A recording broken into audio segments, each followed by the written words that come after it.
to our first episode at the Upper Room Talks. So, the question for us tonight is, how does your daily devotion impacted your daily lives?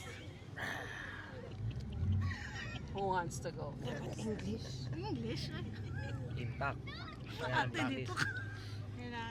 English or Tagalog, no problem. Taglish. Sige, ako na unang sasagot. Sige. Ayan, katulad ng nangyayari sa paligid natin. Relate agad. So, pag wala kang devotion, masisiraan ka ng bait talaga dyan sa mga bata na yan. Mapapaputo bongbong ka dyan. Papasok na yung masamang intention mo sa mga bata. Ganun. Pero syempre, nagde-devotion ka na, nakakapagbasa ka ng salita ng God. Doon la yung pagkakristyano mo, yung makakapagtimpi ka. Hanggang sa mawawala na din yung inis mo. Mga banda, mga ilang minutes lang ganun. Yun lang po. Share ko lang. Share ko lang sa someone. Kuya, paikot na yan. How does daily devotion impact my impact your life? Napaisip ko na yan. I guess what I can say is it's impacted my life in a positive way. More, I wouldn't say strict, but like thinking of like just having a closer relationship with God, quiet time with Him, just seeing exactly. I guess making like His guidance, choosing the right decisions, saying things like in a different way now, more peaceful way. And for me, it's just having that sacred relationship with Him, especially in my room. Yeah, it's impacted my life in a very positive way. That's I can say. Oh next. Amen. How does devotion impacted my life? For me, to be honest, because I'm doing my devotion usually in the evening time, but I can say that especially with my work, my field of work, stress can attack you any time of the day, especially if we have clients complaining, girgiring in front of the reception. Don't want to pay. So during that time, I don't wanna pay. yeah, a lot of Service, wag magbayad. complaints, stress, but I can say that having devotion throughout my day, it really helps because sometimes po, ang ginagawa ko, for example, may na-handle ako isang complaining client and parang ang hirap ulit ilabas yung smile mo for the next client. Right after you just had a conflict with the other client. So, gagawin ko, guys, kayo muna dyan. Pasok muna ako sa loob. I'll just take my break like 15 minutes. And that's the time, okay. I remember, hindi pa pala ako napag-devotion in the morning. So, that's I think parang isa rin sa mga naging way ko para ma-shift yung mood ko, that whenever I will open the Bible, okay, today is Genesis 12:13 na. So, really, it will really change your mood. From being stressed, from being so terrified, from being so, high blood, it will really shift your mood. And it really helps me. Then when I go back again to my work, I feel relieved, I feel refreshed that, okay, God bless me again. God gave me again another patience. God gave me another time to at least change my mood. And in the evening, sometimes, alam niyo naman po, feeling ko naman alam niyo naman lahat na overthinker ako. But I'm still trying, and in the end of the day, that's one of my coping mechanism, I guess, para ma-shift yung pag-overthink ko. Instead na mag-overthink ako sa problem, may overthink ko na lang kung paano ko i-apply in real life yung nabasa ko sa Bible, or i-overthink ko na lang yung application and observation dun sa verse na yun. So, it really helps me as a person na ganito ang mindset. So, yeah, I give glory to God and also to Past that He really pushed us to do the daily devotion in our daily lives. Amen. Sige, go. Push ko na. Ano ba ulit ito? Yung daily devotion, no, reminder ko to bago ako mag-umpisa. Itong daily devotion natin everyday, na, ano siya, parang nagsisilbing reminder ko siya bago ko umpisahan yung araw ko. Kasi yung araw natin dito as OFW is very unpredictable.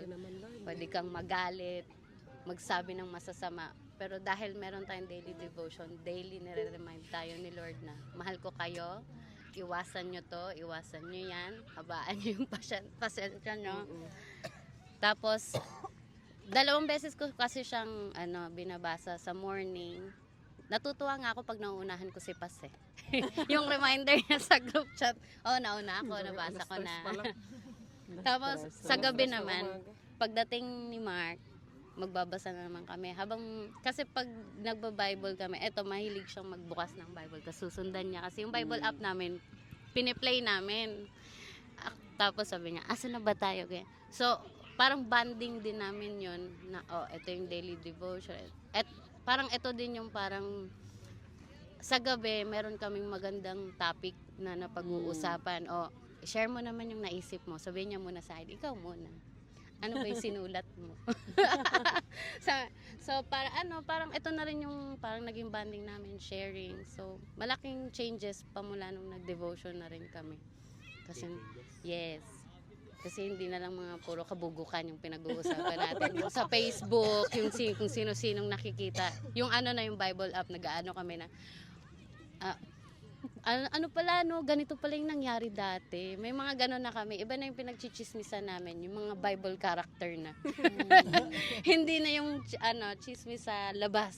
Sa Facebook, internet, ganon. Sa TikTok, kung ano-ano na lang. So, ayun lang, yung daily devotion. Pagka nasa Bible din ang chismis. Oo nga, kasalanan yun. Tingnan mo si Noah. Sinumpa niya Hindi si niya talaga makakalimutan yun. Ate Jonah. How does my daily devotion affect my daily lives? Yung daily devotion, para sa akin, it serves as Ay, thank you. my daily instructions. Ay, naku. Yun nga, sabi ko na it serves as like my daily instructions every day, my daily guide. Kasi whenever I wake up in the morning, minsan yung mga nangyari kinahaponan, iniisip mo pa kung paano mo siya i-handle for tomorrow. But since nga nagbasa ka ng Bible, so may daily instructions, may guide ka na. And then, yun nga, yung pagbabasa ng Bible, sabi ko nga sa verse exhortation ko kahapon, there you will see, and there you will see, and mawawitness mo kung paano gumawa ng miracles, signs, and wonders si Lord sa panahon noon. So you will relate it to your life, na kung kaya ni Lord na gawin yun before, then definitely He can do it sa buhay mo ngayon. And yun nga, and also sa mga Bible characters na even na hindi naman sila perfect lahat, 'di ba? Halos lahat nga sila may flaws, 'di ba? But still, God uses them. Yung mga weaknesses nila, ginamit ni Lord to be their strength. And same thing with us, na akala mo hindi ka worthy, hindi ka dahil ganito ka lang, dahil nagkasala ka or something. No, because God used us when we are weak. Doon niya tayo papalakasin. So yun nga, ang encouragement ko sa lahat is keep up lang. Keep up the good work sa pagbabasa ng Bible. And yun nga, na kung makalimot man tayo, the next day, bawi ka ulit. Kung makalimot ulit, bawi ulit next time. Kasi nandun lang naman yung Bible, hindi naman yun mawawala. So, yun lang. Then, always pray. Whenever you finish the devotion, or kung gusto mo mag-una ka mag-pray, then devotion, after nun basta always pray. And lahat ng mga nabasa mo, i-apply mo, ipag-pray mo na mai-apply mo rin sa buhay mo. Na hindi mo lang siya mabasa or marinig, kundi may apply mo siya sa daily life mo. And for sure, gagawa at gagawa si Lord ng miracles din sa buhay mo as long as maging faithful ka sa Kanya in praying, in reading the Bible. So yun nga yung ano natin ngayon, 'di ba? Yung goal natin ngayon this 2026, yung mabasa yung buong Bible. And I hope and pray na ako talaga, para sa akin is magawa ko talaga na mabasa ko. So isa yan sa ano ko, parang prayer list ko. And yun, sana magawa. Amen. So ako na. Wala talaga si Pastora. Amen. Ako Wala na ako naman. sasabihin, bahala kayo. Ako siguro gusto kong sagutin dito yung tanong is, how did it affect me?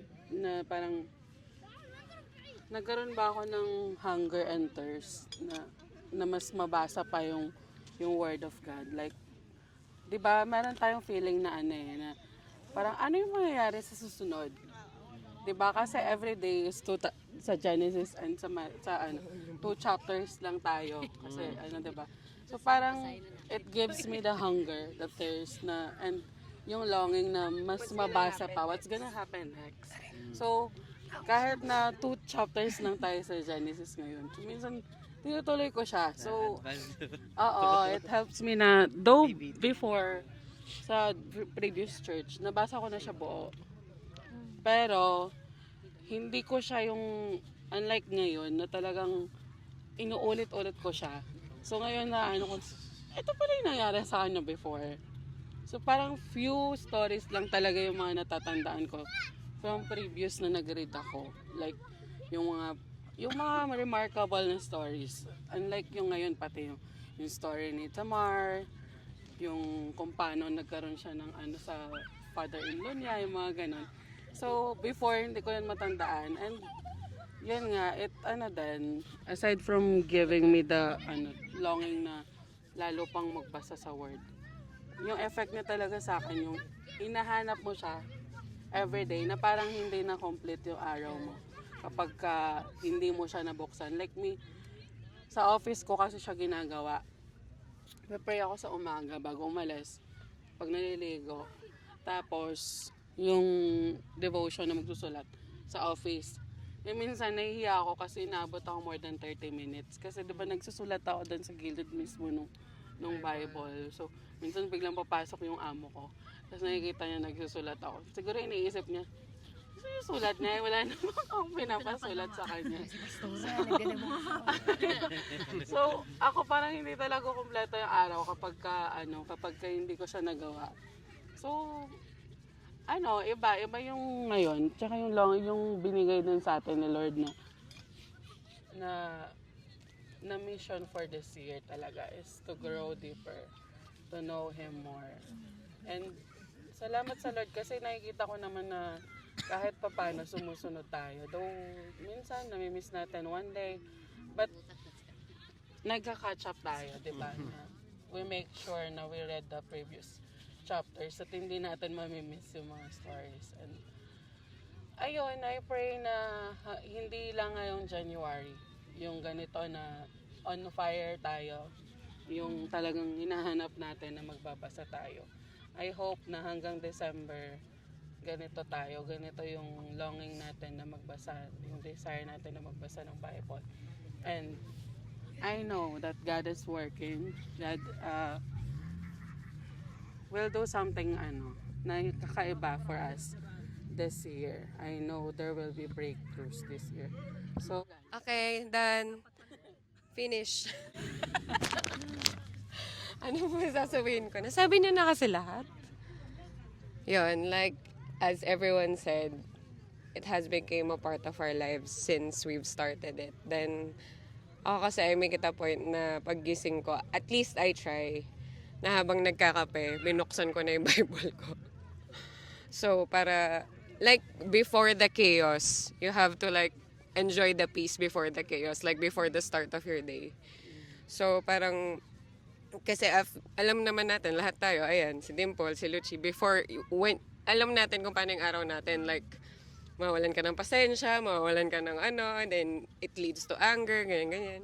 So, when you're at peace, make the most out of it. Kasi para maintindihan mo talaga and ma-immerse ka nga dun sa kung ano talaga gusto sabihin ni Lord. Then yun nga, like sabi ni Ate Jonah na parang you see the signs and wonders of what God has done sa mga Israelites, sa disciples niya. And kasi para sa akin yung psalm, para siyang application at the same time parang song na nag-ano ka na parang you're talking to God talaga. Para siyang prayer talaga na you're talking to God. Actually. Ayoko na. Hindi, kasi parang during the time na nag-prayer and fasting, pero hindi ko kasi sinabi yun na as in, ang dami kong problema noon. As in, ang dami kong problema.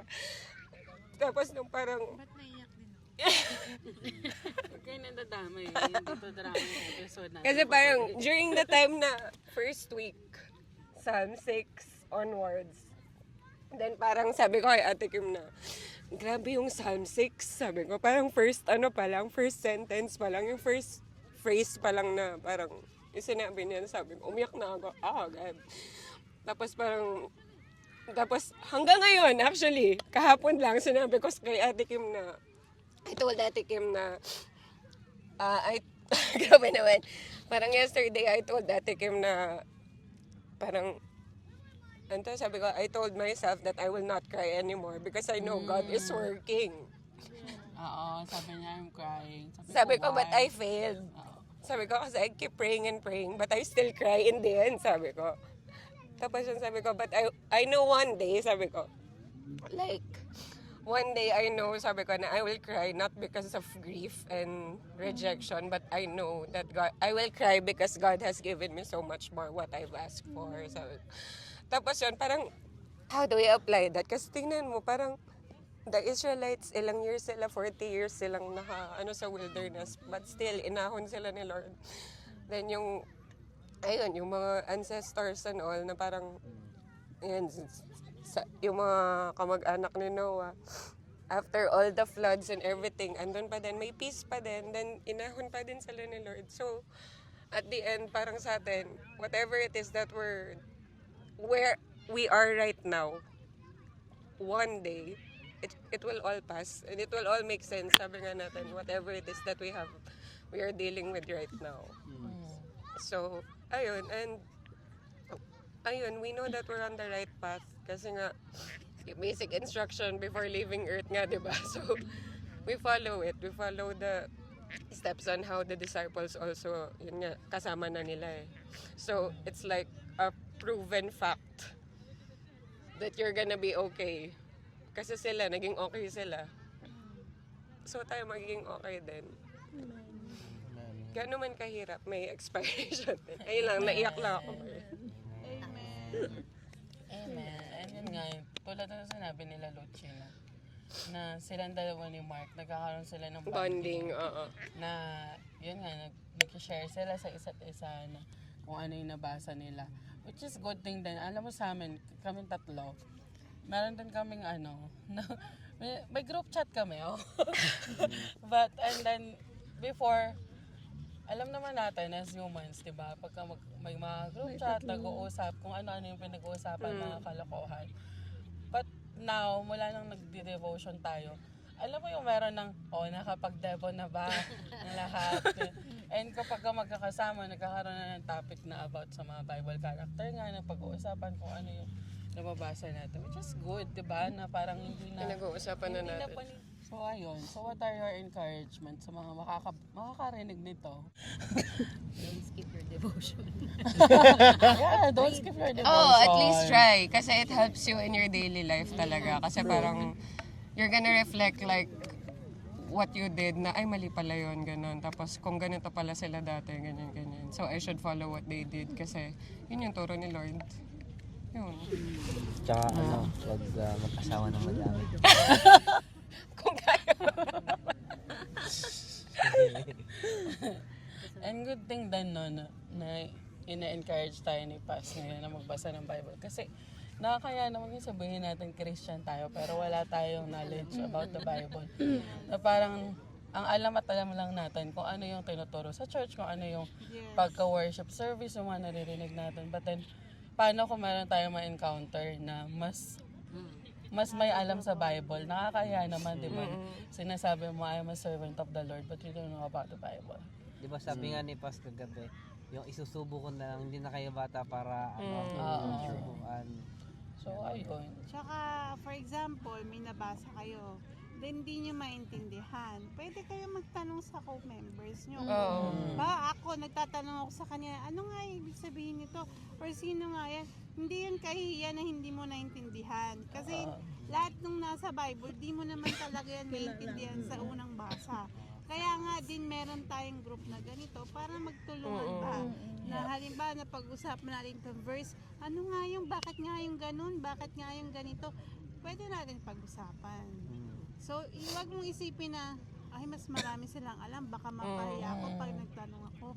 Kasi ako aminado ko, superficial lang din ang alam ko. Parang nagigilty tuloy ako.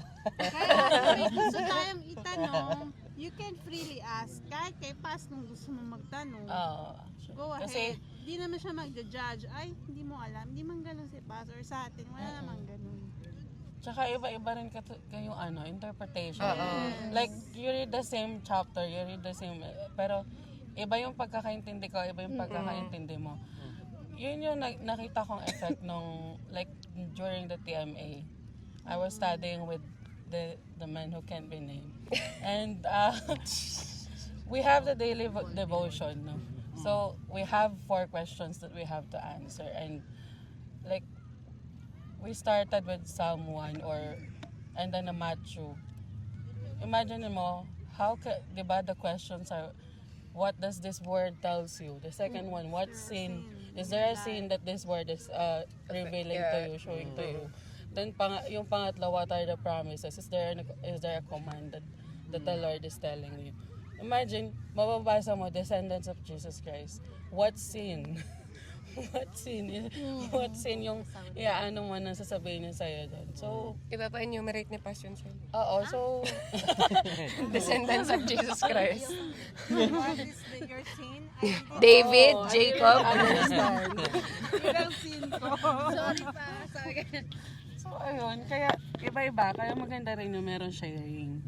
Na nasa-share nyo kung ano yung, kasi, halimbawa, meron palang revelation si Lord sa'yo na sa'yo lang niya inano.